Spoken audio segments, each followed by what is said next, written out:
istilah wusul. Wusul itu dari kata wasola yasilu, wusulan, sampai Allah. Sama kalau di kayak melihat, ketemu, menghadap, bersama, sama aja. Sampai pada Allah bukan berarti menggambarkan Allah itu benda kasar, apalagi benda kasar. Sehingga mentok, karena mentok sampai. Saya berjalan sudah sampai Mekah, berarti sudah pakai sampai benda tempat yang bersifat materi di Mekah. Bukan itu dong. Allah kok disamakan benda? Enggak. Kalau para ahli ma'rifah mengatakan mengadakan istilah wusul, atau istilah yang lain yang populer suhud, itu untuk menggambarkan tingginya keadaan rasa. Oke, puncaknya kalau boleh saya istilah, puncaknya rasa, ketajaman rasa yang melebihi umumnya, rasanya umumnya orang. Dan bersamaan itu, di rasa orang itu lewat hatinya ada kefahaman dari Allah. Innani anallah la ilaha illa ana fa'budni wa aqimis sholata li dzikri. Ini Al-Quran sendiri yang ngomong. Nabi Musa mengalami begitu. Insya Allah semua nabi dan rasul mengalami begitu. Semua orang arifin insya Allah ya nggak jauh dari itu. Puncaknya rasa, puncaknya kesadaran, baik dalam konteks mungkin fana syukur sampai fana ulfana. Ini semua permainan Allah semua. Kemudian hati orang itu ditancapkan kefahaman oleh Allah lewat rasa, bentuknya ilham. Innani anallah. Oke? Ya nggak salah, memang Allah pengennya begitu kok. Keadaan ini yang digambarkan oleh para arifin, wusul sampai maksudnya, ya hatinya sudah sampai titik puncak hakul yakin, karena dalam hatinya sudah diberi kefahaman, pengertian, pengenalan, pengetahuan, kefahaman lewat rasa tadi, sehingga orang yang diberi rasa tadi sudah masuk zona kefahaman tentang iya siap ya Allah, ternyata engkau benar-benar ada ya Allah. Saya nggak harus secara fisik ketemu engkau kayak Nabi Musa minta ketemu engkau. Rabbi arini angzur ilaik, ya Allah tolong nampakkan dirimu biar aku bisa melihatmu. Saya nggak harus begitu. Ternyata engkau sudah mengenalkan dirimu ya Allah pada hambamu yang hina dina, yang rendah ini ya Allah. Siap ya Allah. Engkau sudah memberi kefahaman pada hamba tentang innani anallah la ilaha illa ana fa'budni wa aqimis sholata li dzikri. Puncak rasa. Jadi kewusulan, kesuhutan hakikatnya menggambarkan istilah keadaan puncaknya hati secara spiritual, ruhiyah. Kemudian para arifin mengistilahkan wusul, suhud. Pakai apa? Rasa. Kenapa? Karena puncak kefahaman muncul dari rasa. Semua wahyu hakikatnya lewat rasa. Nabi Ibrahim suruh nyembelih anaknya lewat mimpi. Mimpi puncaknya, puncak kefahaman ya dari kejernihan hati, puncaknya rasa. Maka para arifin kefahaman lewat mimpi dengan tidak tidur, berarti tidak mimpi, sedang biasa begini, sama kefahamannya. Kalau kita jangan, kita masih nggak jelas kita ini. Kalau tahu pinter, kita ini masuk pinter sifatnya ilmu saja. Ya, tapi umpama oleh Allah ada yang sudah diberi, ya sudah dirahasiakan. Nah, ini urusan diri kita dengan Allah, dan itu sifatnya rahmat fadl. Alhamdulillah yang sudah diberi oleh Allah. Allah kalau memberi peristiwa seperti itu enggak kenal umur kok. Nabi Yahya umur 7 tahun sudah diberi makrifat kok. Nabi Yahya itu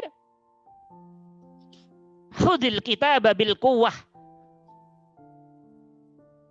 Dalam Al-Quran. Umur 7 tahun Nabi Yahya sudah makrifat kok. Sudah sempurna ihsannya. Kemakrifatan diberikan oleh Allah pada orang nggak kenal umur.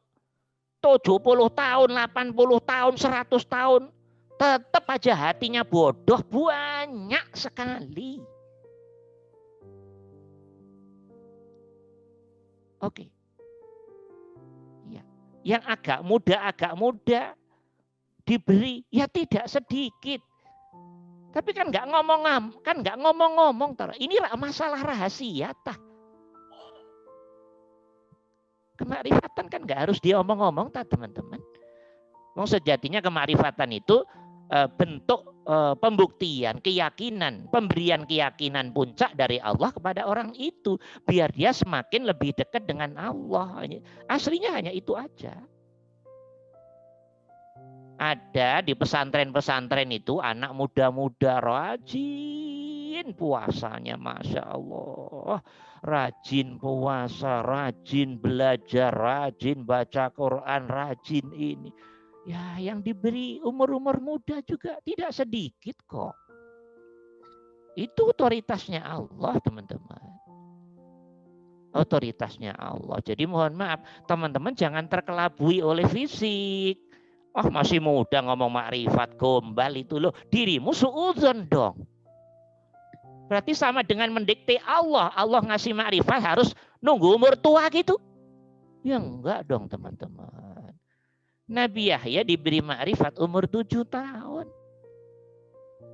Nabi yang lain berbeda-beda. Sekian tahun. Oke. Ahura Mazda, pembawa agama Majusi, yang masih diperdebatkan oleh banyak tokoh.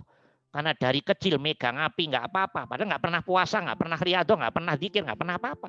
Jadi dari kecil itu banyak keanehan. Diduga agama Majusi juga ada yang banyak menduga. Oh ini berarti Nabi.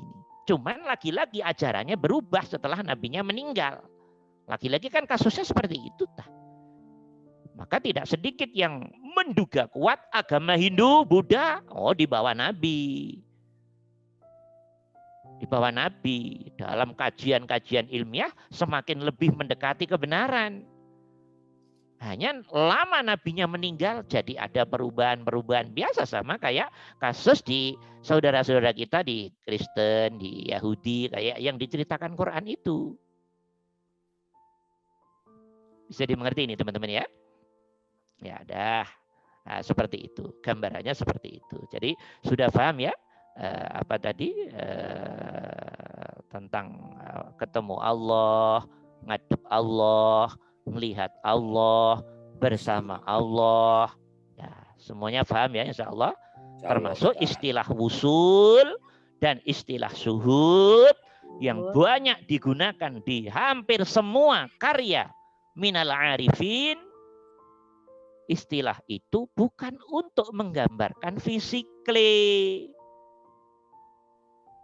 tapi sampai dalam pengertian menggambarkan puncaknya rasa yang dikala puncak diberi kepuncakan rasa itu oleh Allah ditancapkan kefahaman.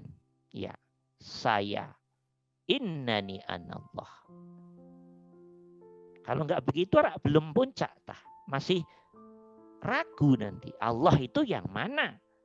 Kayak Nabi Musa sama kata Allah, ini nggak bisa ketemu gue.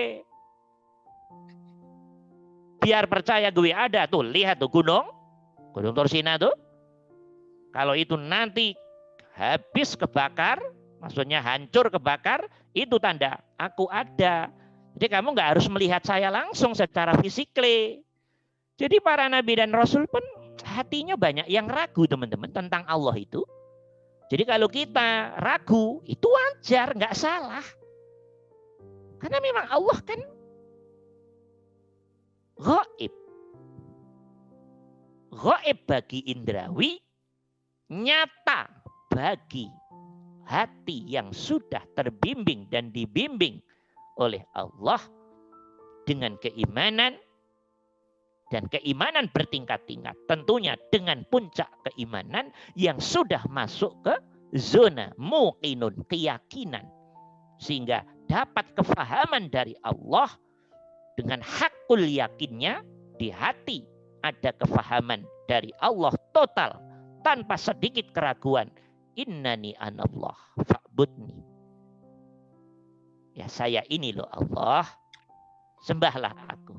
Wa aqimis sholata li dzikri.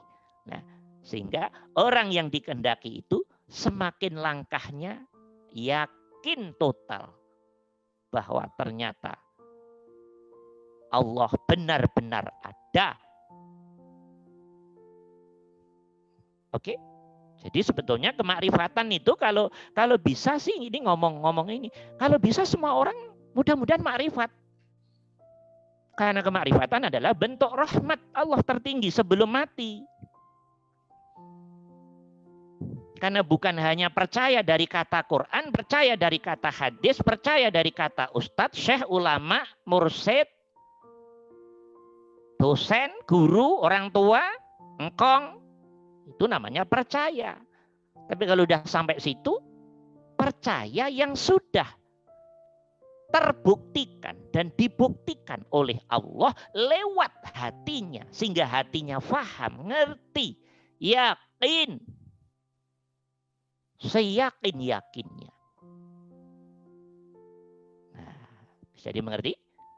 Jadi makrifah itu bukan apa-apa kok. Makrifah itu pembuktian keimanan sebetulnya. Pembuktian keimanan. Sebetulnya kalau dalam saya boleh berpendapat, semua sholat kita yang wajib, yang sunnah, puasa, zakat, haji, umroh, dan semua perbuatan baik menerus dilakukan. Sebetulnya pengen membangun ke situ sebetulnya. Cuman dalam perjalanannya kan mohon maaf banyak yang tidak tahu ilmunya itu, banyak yang belum mapan. Sehingga kebaikan yang dilakukan duduknya hati belum benar, belum pas, sehingga ngambang terus. Nah, untung bagi orang yang oleh Allah diberi hidayah, diberi rahmat, fadl, izin, taufik, inayah, terus dibimbing step by step, dibimbing. Intinya pengen menuju ke situ, teman-teman. Bisa dimengerti? Bisa dimengerti semua ini? Sudah nggak ada ragu lagi insya Allah? Insya Allah. Ya, insya Allah. Karena kita capek-capek belajar gini ragu terus, ini Ustadz aku sesat jangan-jangan ini. Ya Allah, ya Allah. Iya, makanya saya tegaskan lagi itu karena banyak pertanyaan ke saya. Masya Allah, ini masih ada yang begini ya ternyata. Jangan-jangan waktu diterangin pada setengah ngantuk ini. Dikira saya ngarang-ngarang sendiri gitu, ya nggak berani lah teman-teman ngarang sendiri. Ngawur aja. Iya, ya, jadi para arifin menggunakan istilah usul dan syuhud itu ya sebetulnya nggak jauh dari ketemu Allah, lihat Allah, semuanya bairoso. Kalau Allah tetap duduk di laisa kamislihi syai'un wa huwas sami'ul basir. Allah mah nggak kayak apa-apa, nggak kayak siapa-siapa. Saking sempurnanya, apapun nggak mampu mengungkapkan tentang kesempurnaan Allah. Lagi pula untuk apa bahas zatnya Allah? Ya, oke toh, bahas yang ada aja kita udah nggak mampu kan begitu. Paham teman-teman nih? Ya, dah. Baik, pertanyaan yang ragu-ragu sudah kejawab semua ya, insya Allah ya. Insya Allah. Ya.